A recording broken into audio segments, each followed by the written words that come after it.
Hi friends, வணக்கம். இன்றைக்கி எங்கள் ஊர் பராசக்தி அம்மன் கோவில் திருவிழாங்க. என்ன திருவிழா அப்படின்னு பார்த்தீங்கன்னா, அம்மனுக்கு திருக்கல்யாணங்க.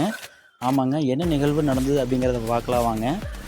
நம்ம ஊர் கோவிலில் வந்து ஒரு வழக்கம் இருக்குதுங்க. என்ன அப்படின்னா, அம்மனை வந்து மாகாளியம்மன் கோவிலில் போய் உற்சவம் இருக்கு இல்லைங்களா, அதை வந்து அங்கே பூஜை பண்ணி சீர்வரிசை தட்டு இருக்கு இல்லைங்களா, எல்லா பெண்களும் அங்கே கொண்டு போய் வச்சு சாமியை வந்து கும்பிட்டு அந்த உற்சவ சிலையை எடுத்துகிட்டு குதிரை வண்டியில் வச்சு நம்ம வந்து ஊர்வலமாக வருவாங்க.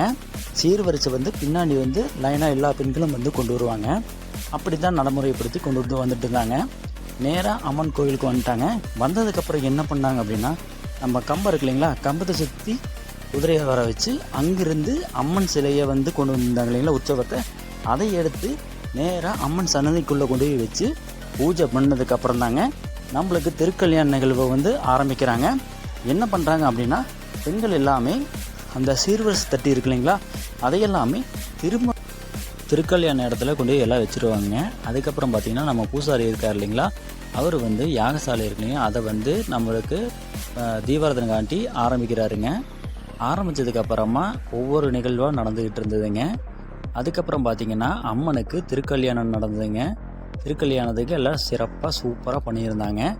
அந்த நிகழ்வு முடிஞ்சதுக்கப்புறம் பார்த்திங்கன்னா, தீபாராதனை வந்து காமிச்சாங்க. தீபாராதனை காமிச்சதுக்கப்புறமா அம்மனுக்கு வந்து நம்ம மாலை மாற்றும் நிகழ்ச்சி நடக்கும் இல்லைங்களா, அந்த மாதிரி நிகழ்ச்சி எல்லாமே வந்து நீட்டாக பண்ணியிருந்தாங்க. இந்த பக்கம் அந்த பக்கம் 2 பக்கம் மாற்றி மாலை மாற்றி பண்ணிட்டு இருந்தாங்க. அதை பார்க்குறதுக்கெல்லாம் நம்மளுக்கு வந்து ஒரு பெரிய ஆசீர்வாதம் தான் நம்மளுக்கெல்லாம் கிடச்சிருக்குன்னு நம்ம சொல்லணுங்க. இதெல்லாம் வந்து பார்த்திங்கன்னா ஒரு சூப்பரான ஒரு நிகழ்வுங்க. இந்த நிகழ்வுகள் வந்து அனைத்துமே அந்த நம்ம பராசக்தி அம்மன் கோவிலில் வந்து நடந்ததுங்க. இறுதியாக வந்து பார்த்திங்கன்னா தீபாராதனை வந்து நல்லபடியாக நடந்ததுங்க.